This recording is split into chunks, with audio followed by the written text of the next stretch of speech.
রোহিঙ্গা নিয়ে সরকারের নীতি, বর্তমান সরকারের নীতিটা অনেকটা অস্পষ্ট, ক্লিয়ার কিছু পাওয়া যাচ্ছে না আমাদের। পাশাপাশি এখনো কোনো পরিষ্কার রোড ম্যাপ নাই।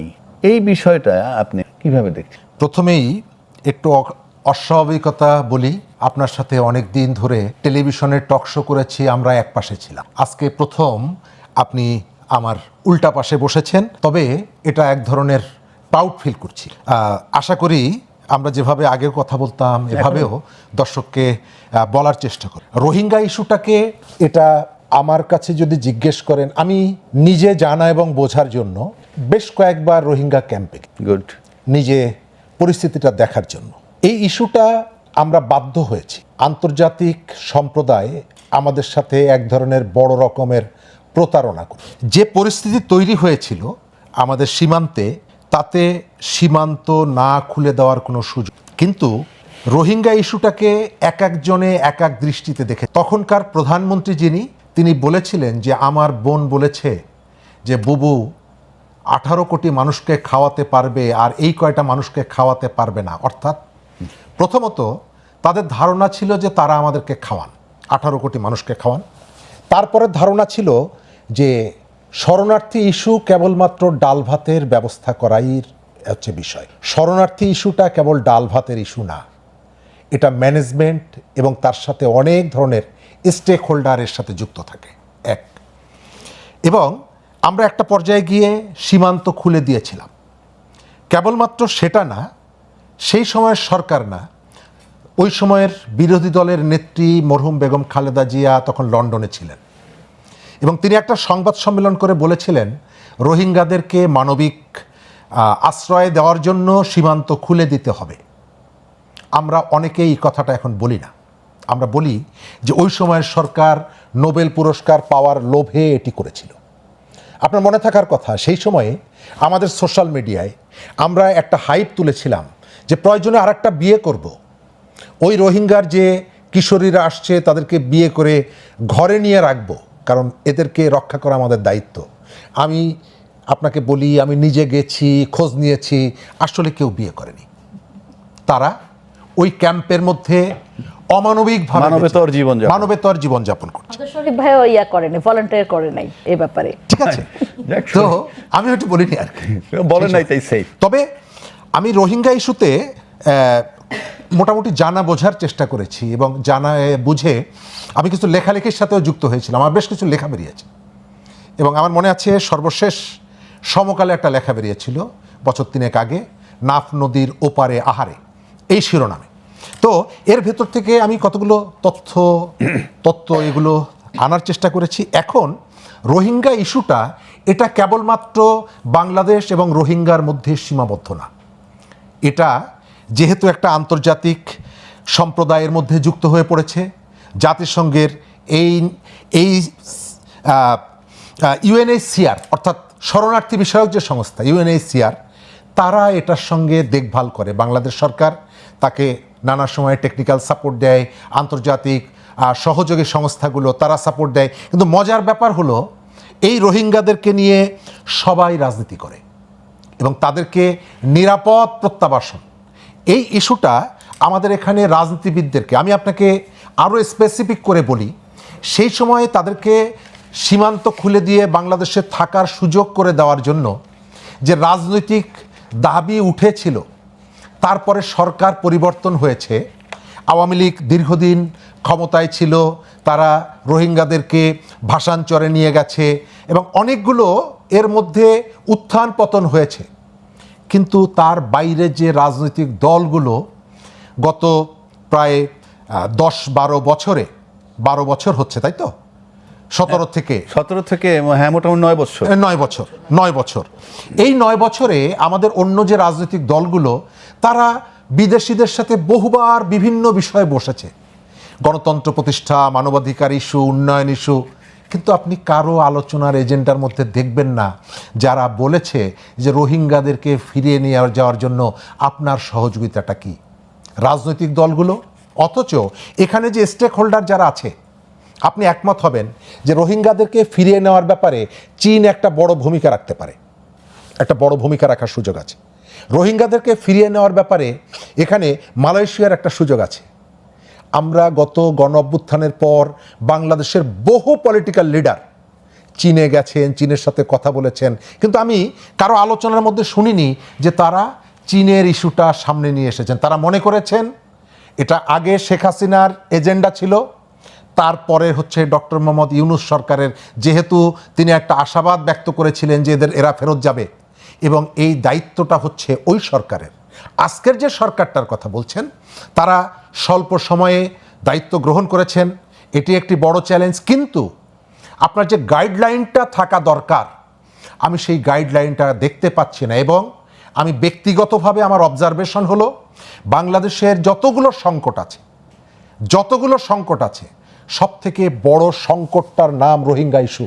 শরীফুজ্জামান শরীফ, আপনার কাছে আমি একটা প্রশ্ন রাখতে চাই যে আসলে রোহিঙ্গা বোধহয় কোনো স্ট্যাটাস না, মানে রোহিঙ্গা, আমার কথা হলো যে বাংলাদেশে যে আশ্রয় দেওয়া হয়েছে রোহিঙ্গাদের, এদের তো আপনি মর্যাদা দিবেন, প্রত্যাবাসন করাবেন, যাই করেন না কেন, তাদের তো আপনার একটা স্ট্যাটাস দিতে হবে, মানে তাদের পরিচয়টা কি? এই পরিচয়টা আপনাকে প্রশ্ন রাখতেছি আমি, মানে এদেরকে কি আসলে মর্যাদা কি? তারা কি শরণার্থী নাকি শুধুই আশ্রয় প্রত্যাশী?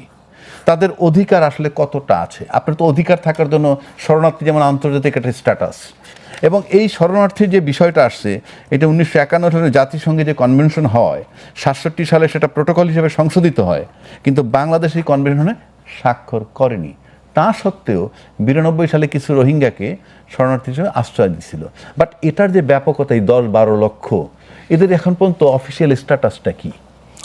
ধন্যবাদ। শরণার্থী ইস্যুটা বেশ জটিল।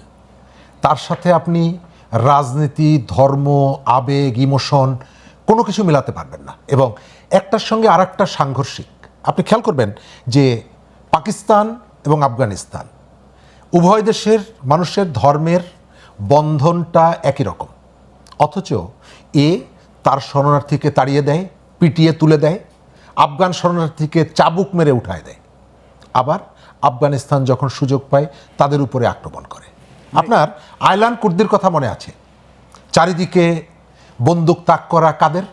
ধর্মীয়ভাবে যে বন্দুকওয়ালারা, তারা সবাই তার কাছে থাকার কথা, আয়লান কুর্দিকে তার পরিবারকে সহযোগিতা করার কথা, কিন্তু কারো সহযোগিতা না পেয়ে তার পরিবার সাগরে ভাসলো। কেন ভাসলো? এই কারণে যে শরণার্থীকে সবাই অবজ্ঞা করে, তাদের ঝুঁকিপূর্ণ মনে করে, এবং এক ধরনের বোঝা মনে করে। আমাদের এখানে যারা আছে, ওই যেটা বললাম, শরণার্থী ইস্যুটা, বিশেষ করে আমাদের রোহিঙ্গা ইস্যুটা, এই ইস্যুটায় সাফার করছে আমরা, ভারত কিছুটা সাফার করছে এবং মালয়েশিয়া কিছুটা সাফার করছে। কিন্তু আমরা তাদের জন্য যে মর্যাদাপূর্ণ যে পরিবেশ, সেটা নিশ্চিত করা যায়নি। কেন যায়নি? ওই যেটা বললাম, যে আইনের কতগুলো বাধ্যবাধকতা আছে, কতগুলো ফাঁকফোকর আছে, এবং ইন্টারন্যাশনাল কতগুলো কনভেনশন আছে।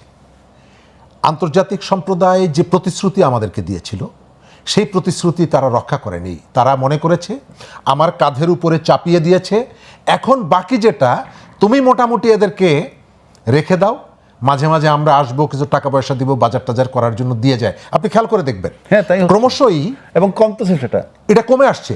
কারণ তাদের যখন হয়ে গেছে। আমাকে এক ডেভেলপমেন্ট অ্যাক্টিভিস্ট সেখানে কাজ করেন, তিনি তার অভিজ্ঞতার কথা বলছিলেন বছর 3 আগে। তো অভিজ্ঞতা কি? তিনি আমাকে বললেন যে প্রথম যখন তারা আসে, আশ্রয় দেওয়া হয়, বলে যে আমরা যে মানে হিউম্যানিটেরিয়ান আসপেক্টে তাদের জন্য যে প্রজেক্টগুলো নেই, আমরা 1 লিটার পানি তার কাছে পৌঁছাতে আমাদের যখন প্রায় 700 টাকা খরচ হচ্ছিল, তখন আমরা আমাদের দাতাদেরকে যখন জানাই যে আমার খরচটা এই পর্যন্ত, কারণ যেহেতু ফান্ডিংটা তারা করবে, আমাদেরকে বলা হয় যে 600 টাকা কেন, যদি 1000 টাকাও প্রয়োজন হয়, তারপরেও তাকে এই সাহায্যটা পৌঁছে দিতে হবে। আর ক্যাম্পের আশপাশে তাদের যে ধরনের উপকরণ সাপোর্ট করা হয়েছে, এবং আমাকে অনেকে বলেছে যে তাদের জন্য প্রথম দিকে যে ভোজ্য তেল ঢাকায় অভিজাত পরিবারগুলো অনেক সময় সে ভোজ্য তেল দিয়ে রান্না করতে পারে না, এখন হচ্ছে ক্রমশই সহযোগিতাটা কমিয়ে আনা। এবং বাংলাদেশের ডেভেলপমেন্ট সেক্টরে যত ধরনের সাপোর্ট ছিল, আপনি জানেন যে এনজিওগুলো ক্রমশই সংকুচিত হয়ে গেছে, অন্যান্য জায়গায় কার্যক্রম, এবং প্রত্যেকেরই রোহিঙ্গা ক্যাম্পে কাজ আছে। কেন?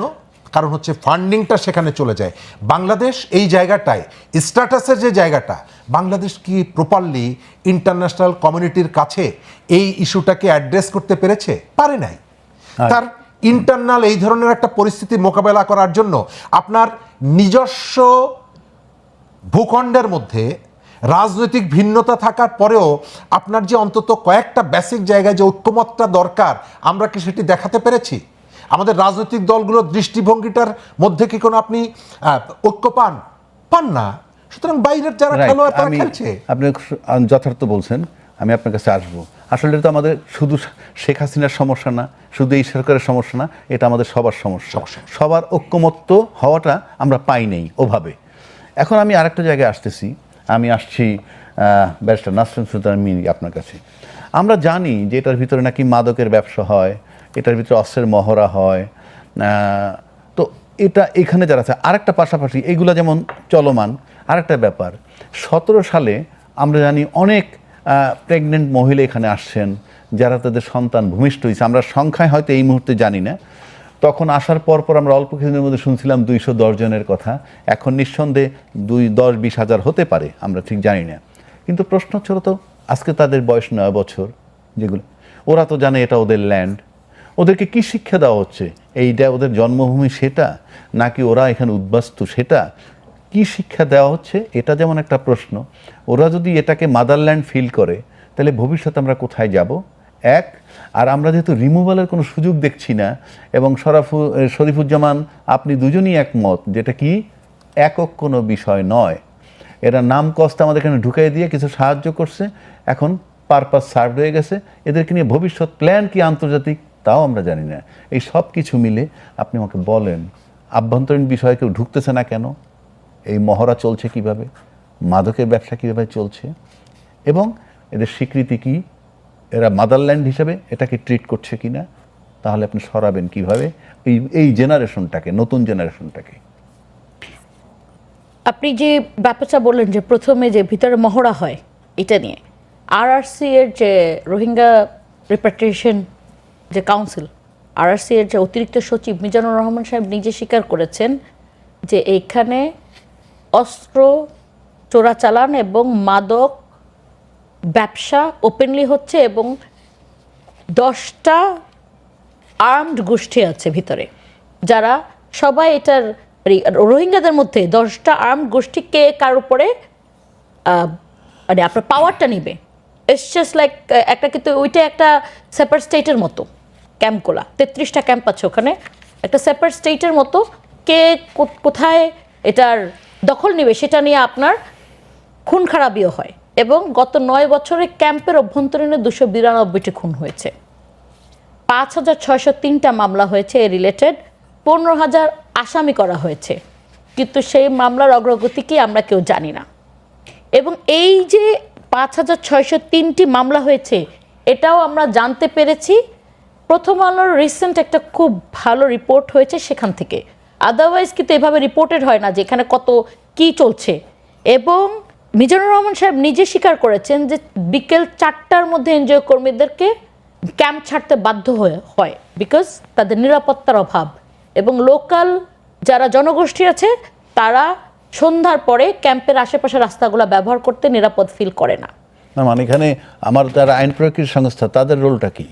তারা কি এটি মানে আমরা দেখতে, ওনারা মিজানুর রহমান সাহেব বলেছেন, ওনার বক্তব্য এটা বলছি, যে প্রতিদিনই ওখানে আপনার আইন শৃঙ্খলা পরিস্থিতি যাচ্ছে, রেড দিচ্ছে, ধরে নিয়ে আসছে, কিন্তু অস্ত্র এবং মাদক, শুধু মাদক না, অস্ত্র এবং মাদক কোনোভাবেই থামানো যাচ্ছে না। এইটা হলো ওখানকার অতিরিক্ত সচিব মিজানুর রহমান সাহেবের বক্তব্য from a very official source. আর আনঅফিসিয়াল সোর্সে তো আমরা জানি যে ওখানে যেটা শরীফ ভাই একটু আগে বলছিলেন আমাদের বিরতির সময়, যে আসলে কিন্তু ওখানে 3:30টার পরে ক্যাম্পের বাহিরের যারা আছে, এনজিও কর্মী বলেন, যাই বলেন, সাহায্য কর্মী, সবাইকে বের হয়ে আসতে হয়, কারণ তারপরে থাকাটা নিরাপদ না। এবং 3:30 এটা আরেকটা জঙ্গল সলিমপুরের মতো। ঠিক আছে, আমি আপনার কাছে আসবো। আমি আপনার কাছে শরীফ ভাই আপনার কাছে যেটা নিয়ে আসতে চাচ্ছি, আমরা কিন্তু ওই সময় অনেক কথা শুনছি এরকমও যে অনেক রোহিঙ্গা সৌদি আরব গেছে, সেখানে আমাদের এনআইডি নিছে, আমাদের পাসপোর্ট নিছে, আবার সৌদি আরব আজকে বলতেছে যে এটাকে সরাই নিতে হবে ইত্যাদি ইত্যাদি। তাহলে এই যে আমরা তো একদিকে রোহিঙ্গা প্রত্যাবাসন চাই, আবার এনআইডিটা কিভাবে পায়, পাসপোর্টটা কিভাবে পায়, আমি আমি আমি ঠিক বুঝতেছি না। এখানে তো সরকার যেমন সরানোর চেষ্টা করতেছে, সেই সরকারের সাথে আমাদের আমলা যারা আছেন তাদেরও একটা আলোচনার পার্ট। কারণ আপনি যখনই মায়ানমারের রাষ্ট্রদূতকে ডাকেন তখন আমাদের পররাষ্ট্র মন্ত্রণালয়ের মহাসচিব সেক্রেটারি জেনারেল বসেন, এই যে বিষয়গুলো আলোচনা করেন। এই ধরনের জনগোষ্ঠী যেখানে আশ্রয় গ্রহণ করে তাকে সেন্টার করে এক ধরনের ব্ল্যাক ইকোনমি এটা সেখানে রোল করে। আপনি দেখবেন ঢাকা শহরের যে সমস্ত বিহারি ক্যাম্পগুলো আছে, ঢাকায় তাদের অনেকেই বলে যে মাদক সহ বিভিন্ন রকমের অপরাধীদের নানা কারণে হয়তো কখনো তাদেরকে কনভিন্স করে, কখনো তাদের দুর্বলতার সুযোগ নিয়ে এই স্পটগুলোতে এক ধরনের কিন্তু অপরাধীর নির্ভর একটা ইকোনমি বিল্ড করে এখানে। একইভাবে আমাদের রোহিঙ্গা যে ক্যাম্পগুলো আছে অবস্থানগত কারণে আপনি দেখছেন যে গত কয়েকদিন আগে দেখলাম প্রায় 250 জেলেকে মুক্তি দিয়েছে, তাদেরকে অপহরণ করা হয়েছিল। মানে ওই জায়গাটা যার হাতে অস্ত্র আছে, মোটামুটি সঙ্গে কিছু লোক আছে, সেই কোনো না কোনোভাবে কোনো না কোনো একটা অঞ্চলকে বা সেক্টরকে নিয়ন্ত্রণ করতে পারে, যার সাথে আমাদের যে নিয়মিত বাহিনী, আইন শৃঙ্খলা বাহিনী, তাদেরও প্রভাব খাটানোর খুব একটা সুযোগ থাকে না। এবং যেহেতু একটা বড় ধরনের ব্ল্যাক ইকোনমি এর সাথে যুক্ত, যেখানে ড্রাগ যুক্ত আছে এবং আর্মস ব্যবসাটা করার সুযোগ আছে, সেই জায়গায় কেবলমাত্র আপনার ডোমেস্টিক পঙ্গপাল যে এখানে এসে যুক্ত হয় এমনটা না, আপনার আশপাশের অনেক জায়গা থেকে পঙ্গপাল এখানে আসে, কারণ এখানে মধু আছে। দ্বিতীয়ত হলো যে আপনি ওই অঞ্চলের যদি যান, ওই অঞ্চলের খবর নিলে দেখা যাবে যে খুব একটা এই যে মাদক নির্ভর অর্থনীতিটা, মাদক নির্ভর যে টাকাটা, এই টাকাটা কেবলমাত্র সেখানকার যে দস্যু গ্রুপগুলো আছে তারাই কি গ্রহণ করে? না, ক্যাম্পের মধ্যে মাঝি নামে তাদের কমিউনিটির কিছু কমিউনিটি লিডার আছে, মাঝি বলে তাদেরকে, তাদের একটা বিরাট প্রভাব আছে, এদের মধ্যে বিরাট প্রভাব আছে। আবার তাদের যেখান থেকে এসেছে সেখানকার যে গ্রুপিং, তাদের নানা রকমের জাতপাতের যে বিভাজন, সেই বিভাজনের কতগুলো সিমটম এখানে আছে এবং তারা নিজেরা বিবাদে জড়িয়ে পড়ে। আমাদের ভূমিকাটা কি? আমাদের ভূমিকাটা হচ্ছে সাক্ষী গোপাল।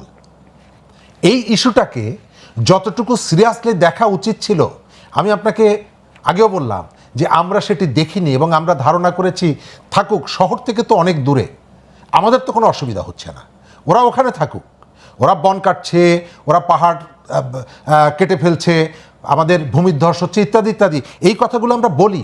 কিন্তু যারা সেখানে দায়িত্ব পালন করেন, আপনি তাদের অনুসন্ধান করলে দেখবেন তারা সম্পদে ফুলে ফেপে উঠেছে। কিভাবে সম্ভব? তিনি তো পরিবার নিয়ে সেখানে থাকছেন না, তাহলে তার পকেটে টাকা কিভাবে আসে? তিনি কিভাবে লাভবান হন? তিনি কিভাবে আঙ্গুল ফুলে কলাগাছ হন এইভাবে যে ওই পোস্টিংয়ের সুযোগটাকে এই যে ব্ল্যাক ইকোনমি তার কোনো না কোনো পার্টে তিনি নিজেকে যুক্ত করে রাখেন। এবং এই যুক্ততা কতদূর আসে এটা আমি বলতে পারবো না, তবে আমার ধারণা, বলা সম্ভব না, তবে আমার ধারণা, তবে বোঝা যায় ওই টাকাটা আপনি রাজধানী পর্যন্ত আসে। এখন আর রাজধানী পর্যন্ত আসে। এখন আপনার এই সূত্র ধরে যাই, আমি নাসরিন সুলতানা মিলি আপনার কাছে।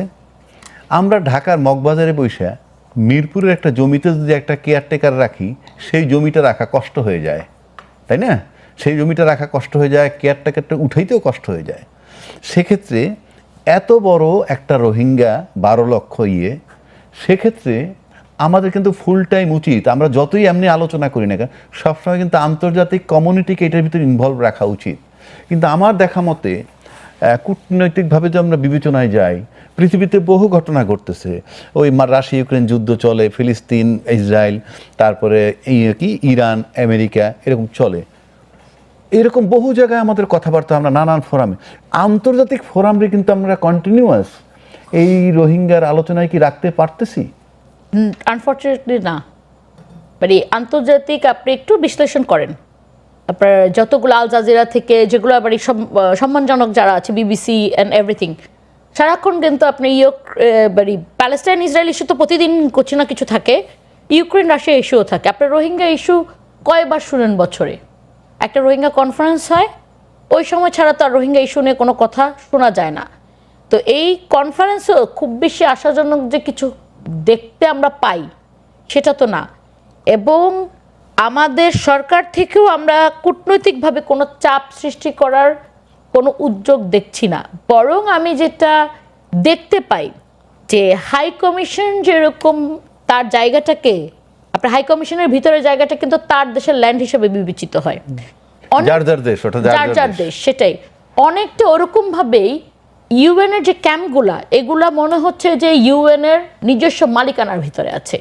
কারণ আমরা যতদূর শুনেছি যে ওখানে আপনার বাংলাদেশ পুলিশ বলেন, র্যাব বলেন, বর্ডার গার্ড বলেন, আইনশৃঙ্খলা বাহিনী যে কেউ আপনার অপারেশনস পরিচালনা করতে হলে ইউএন এর সাথে সমন্বয় করে করতে হয়। তার মানে কি বুঝাতে চাচ্ছেন? এই যে এই জিনিসটা, এইটা আমাদের জন্য একটু শরীফ ভাই একটু তো ইঙ্গিত দিলেন যে, এবং আমিও প্রথমে বলেছি যে এই জনগোষ্ঠীটাকে আর্ম অনেক আগে করা হয়েছে। তারা তো অলরেডি নিজেরা মারামারি করছে, আমরা জেনেছি। তো এই জনগোষ্ঠীটাকেই আমাদের দেশের ভিতরে বসিয়ে দেশের বিরুদ্ধে কেউ কাজে লাগাচ্ছে কিনা সেটা আমরা কিভাবে জানি? আচ্ছা, আমি আপনার কাছে আবার আসবো, শরীফ ভাইয়ের কাছে আমি আবার ফিরছি।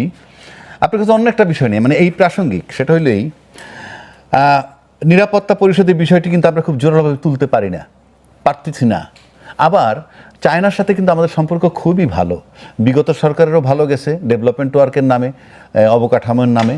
আবার আমাদের বর্তমান প্রধানমন্ত্রী সম্প্রতি চায়না ঘুরে আসছেন, সেখানে অনেকগুলো আলাপ হয়েছে, তার ভিতরে একটা রোডের কথাও হয়েছে, ঢাকা মায়ানমার, বাংলাদেশ মায়ানমার এবং চায়না পর্যন্ত।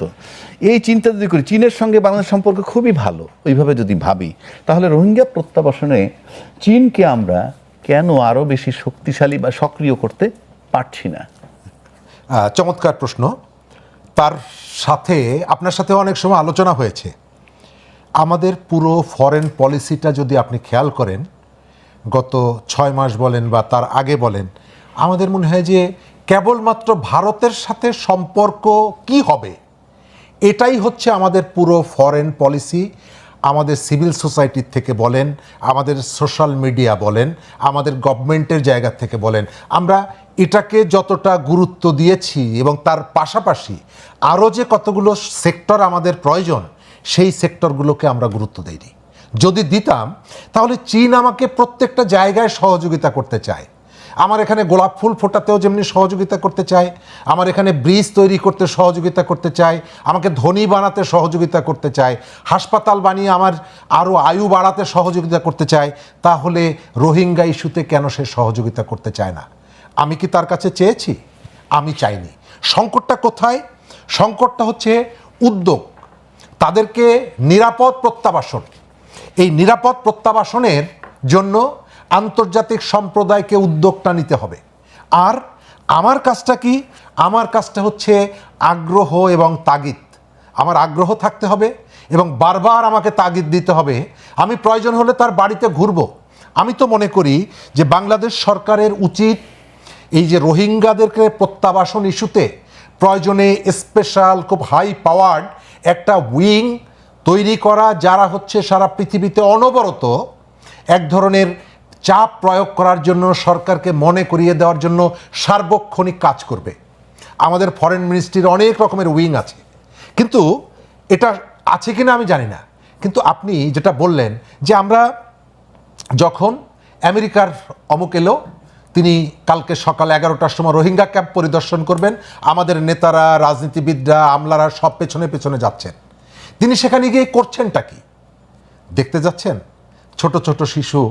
আমি সেখানে এই যে 6-7 বছর বয়সের যারা, যে সমস্ত বাচ্চাগুলো ক্রমশই বড় হচ্ছে, এবং এটি শব্দটা ব্যবহার করাটা ঠিক হবে কিনা আমি জানি না, মনে হয় যেন কিলবিল করে। আপনি দাঁড়াবেন, একটু একটা দোকানের সামনে, আমি এরকমের নিজের অভিজ্ঞতা, চারিদিক থেকে 20-25টা একই বয়সের শিশু এসে ঘিরে ধরছে। আপনি কথা বলবেন, ঘিরে ধরছে। তারা বড় হচ্ছে এবং তাদের মধ্যে শুধুমাত্র নাগরিক সমস্ত অধিকার থেকে সে যখন বঞ্চিত হয় তখন তার ভিতরে যে ক্রোধটা তৈরি হয়, তার মধ্যে যে ক্ষোভটা তৈরি হয়, এবং এই ক্রোধকে আপনি যে কোনো কাজে তাকে ব্যবহার করতে পারেন, এটাকে আপনি তাকে কাজে লাগাতে পারেন। সুতরাং কেবলমাত্র আমরা যে তাদেরকে দেশে ফিরে যাওয়ার জন্য কাজে লাগাবো বা লাগাচ্ছি তা না, তারা এই শিশুদেরকে আমাদের বিরুদ্ধেও তো কেউ না কেউ কাজে লাগাতে পারে। আমরা সেই স্পেসটা দিয়ে রেখেছি এবং এদেরকে নিয়ে আমাদের ডিপ কোনো ভাবনা আছে, গভীর কোনো ভাবনা আছে, আমরা এটা ভাবি। আপনি যেটা জিজ্ঞেস করলেন যে আমরা এই সমস্ত ফোরামগুলোতে, আমাদের তো আগ্রহ নেই, আমরা এই বিষয়টা তো ছেড়ে দিয়েছি যে এটা জাতিসংঘ, এবং মাঝে মধ্যে আমরা যাব, বছরে একবার একটা অনুষ্ঠান করব, যখন বৈঠক হবে ইন্টারন্যাশনাল ফোরামে আমাদের বক্তৃতার মধ্যে 2 লাইন থাকবে, কিন্তু ইস্যুটাকে মেন করে এটা সমাধানের জন্য যে অনবরত যে প্রচেষ্টা, এবং আমার কাছে মনে হয় বাংলাদেশের এই মুহূর্তে যতগুলো চ্যালেঞ্জ আছে, আপনি প্রভার্টি বলেন, আপনি হাম বলেন, আপনি স্বাস্থ্য ইস্যু বলেন, আমার কাছে মনে হয় বাংলাদেশের সবথেকে বড় চ্যালেঞ্জ হচ্ছে রোহিঙ্গাদেরকে ফিরিয়ে দেওয়া, কারণ এটার সাথে আমাদের রাষ্ট্রীয় অখণ্ডতা এর সাথে যুক্ত আছে। আপনার কাছে যে প্রশ্ন আমি রাখবো সেটা হলো এই, যেখানে ধরেন রাশিয়ার সাথেও কিন্তু মায়ানমার একটা ভালো সম্পর্ক, রাশিয়ার সাথে ভারতের একটা ভালো সম্পর্ক, ভারত আবার আমাদের প্রতিবেশী, ভারতের বক্তব্য প্রতিবেশী প্রথম, ভারতের প্রতিবেশী মিয়ানমারও। তাহলে এখানে রাশিয়া ভারত আমার জন্য কি করছে বা কি করতে পারে বলে আপনি মনে করেন?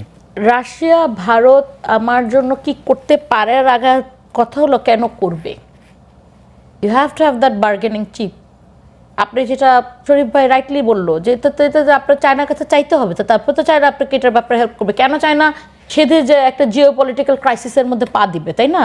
এটা তো একটা জিও পলিটিক্যাল ক্রাইসিস, এটাকে আগে রিকগনাইজ করতে হবে যে আপনার রোহিঙ্গা ক্রাইসিসটা একটা জিও পলিটিক্যাল ক্রাইসিস।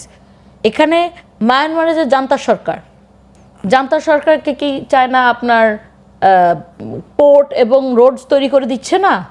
দিচ্ছে। তো চায়নার কি সেই অ্যাক্সেসিবিলিটি অথবা লেভারেজ নেই যে তারা বলবে যে তোমরা রোহিঙ্গাদেরকে রিপাট্রিয়েট করো, তাদের এলাকা তাদেরকে বুঝায় দাও? ওটা তো একটা ওদের বাসস্থান ছিল, তো এমন না যে ছিল না। তো চায়না উইলিং হতে হবে। সিমিলারলি ইন্ডিয়া উইলিং হতে হবে আমাদেরকে এই ব্যাপারে হেল্প করতে, এবং ইন্ডিয়া সেটা এমনি উইলিং হবে না। এখান থেকে ইউএনের একটা বড় রোল আছে। ইন্ডিয়াকে বলতে হবে যে এটা নিয়ে আমাদের সবার একসাথে বসে কাজ করতে হবে, because this is not their problem only, it is our problem. প্রবলেমটা হয়ে গেছে, আপনাকে আমি প্রথমেই বলেছি, এইটাকে আমাদের প্রবলেম ধরা হয়েছে, কিন্তু এই প্রবলেমের সলিউশন আছে ওদের হাতে, আমাদের হাতে নেই।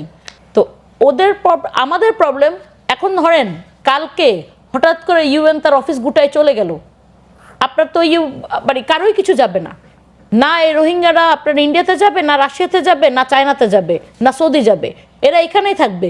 সুতরাং বাংলাদেশ গভর্নমেন্টকে কিন্তু কন্টিনিউয়াস চাপের মধ্যে রাখতে হবে আপনার আন্তর্জাতিক সংস্থা যেগুলো, স্পেশালি ইউএন, বিকজ ইউএন তো এখানে ক্যাম্প করার ব্যাপারে সবচেয়ে বেশি আগ্রহী, অথবা ইউএন এখনো ক্যাম্পটাকে পরিচালনা করছে। ইউএনকে এখানে ইনভলভ করতে হবে এবং বলতে হবে তুমি সবাইকে নিয়ে বসো। বুঝছি, আপনি যে বিষয়টা আনলে আমি তার আলোকে যাচ্ছি শরীফুজ্জামান আপনার কাছে। এই যে ইউএনের যে রোলটা আমরা তো জানি, আমি সবাই জানি, ইউএনের রোল প্লে করতে পারে বাংলাদেশের সাথে, ইউএন রোল প্লে করতে পারে মালদ্বীপ ভুটান এদের সাথে, কারণ চায়না রাশিয়ার এখানে জিও পলিটিক্স যেখানে ইনভলভ, সেক্ষেত্রে ইউএন কী রোল প্লে করবে? কারণ ওই যে যখন ইউএনের রোলটা কি, রোলটা হইলো যে রোহিঙ্গা যখন ঢুকবে তারা সাহায্য করবা, ওই সাহায্য করার লোক আছে, জাপান করুক, ওই ফিনল্যান্ড করুক, অস্ট্রেলিয়া করুক, কানাডা করুক, ওই সাহায্য করে। কিন্তু তারা যখন ঢুকতেছে তখন বাড়িতে করার সুযোগ কিন্তু তাদের কাছে ছিল, সেটা কিন্তু তারা করেনি। পাশাপাশি চায়না কিন্তু 2টা রোল প্লে করে আমরা জানি, তারা সামরিক জান্তাকেও কোঅপারেট করে, আরাকান আর্মিকেও কোঅপারেট করে। রোহিঙ্গা ফেরত দিলে আরাকান বাধা দিলে সামরিক জান্তা বলবে কি করব, আবার সামরিক জান্তা বাধা দিলে আরাকান। এই যে পরিস্থিতিটা, এখানে কি চায়নার রোলটা খুব গুরুত্বপূর্ণ আপনার কাছে মনে হয়, যে ইচ্ছা করলে অনেক কিছু করতে পারে? চায়না শুধুমাত্র একটা স্টেট না, চায়না পৃথিবীতে একমাত্র পরাশক্তি না, চায়না পৃথিবীতে অন্যতম একটা বণিক রাষ্ট্র, যার ইন্টারেস্ট খালি ব্যবসা ব্যবসা, যেখানে ব্যবসা সেখানে আছে। সেখানে সে আছে। আমরা যে আলোচনাগুলো করলাম, ভারত কেন এখানে ভূমিকা রাখে না? আপনি কখনোই একটা মরুভূমির মধ্যে বিনিয়োগ করবেন না। আমাদের এখানে গ্যাস জ্বালানির যে সংকট, এই সংকটের মধ্যে বিনিয়োগকারীরা আসছে আবার ফিরে যাচ্ছে কেন? কারণ এর ভেতর থেকে এই রকমের পরিস্থিতি থাকলে তার ইনভেস্টের বিপরীতে তার যে প্রফিটটা প্রপারলি হবে না। আপনি একটা রাষ্ট্র তার যে ইনভেস্টমেন্ট, মিয়ানমারে যদি ইনভেস্ট করে, সে তার বিপরীতে যে ফিডব্যাকটা পাবে, আপনার এখানে তো সেটা পাবে না। তার যে বিপুল রিসোর্স, চায়না তাকে নানা রকমের বুঝিয়ে সেই রিসোর্সের অংশীদার হচ্ছে না, ভাগীদার হচ্ছে না। আজ থেকে কয়েক বছর তিনেক আগে নরেন্দ্র মোদীকে দেখেছিলাম, তিনি বিমান থেকে নেমে যে ছুট দিয়ে মিয়ানমারের যে সরকারের প্রধান তাকে যেভাবে জড়িয়ে ধরেছিলেন, কেন? কারণ হচ্ছে যে তাকে নানাভাবে খুশি করতে হবে, এবং যদি খুশি করা যায়, আপনার রাজনৈতিকভাবে যেমনিভাবে লাভবান হবেন, অর্থনৈতিকভাবে লাভবান হবেন। রোহিঙ্গা ইস্যুটা এটা কেবলমাত্র বাংলাদেশের ইস্যু না, বাংলাদেশ এটি তুলে ধরতে ব্যর্থ হয়েছে। রোহিঙ্গা ইস্যুটা সাউথ এশিয়ার ইস্যু এবং জিও পলিটিক্সের ইস্যু। এটা যতক্ষণ না পর্যন্ত বাংলাদেশ তুলে ধরতে না পারবে এবং ইন্টারন্যাশনাল কমিউনিটির কাছে নিয়ে যেতে না পারবে, চাপ প্রয়োগ করতে না পারবে এবং তার ধারাবাহিকতা না থাকবে, এই সংকটের কোনো সমাধান হবে না। তার মানে আপনার কথায় মনে হচ্ছে যে রোহিঙ্গা সংকটের মূল সমাধানটা কোথায়? না মিয়ানমারে, নাকি আন্তর্জাতিক ব্যবস্থায়? আন্তর্জাতিক ব্যবস্থা, আন্তর্জাতিক তাদেরকে ব্যবস্থা। রাজি করাতে এবং হবে। সেটার জন্য আমাদেরকে এগিয়ে যেতে হবে। কিভাবে যাব, Regular activity থাকতে হবে। কিভাবে যাব সেটাই। অনেক ধন্যবাদ আপনাদের দুজনকেই।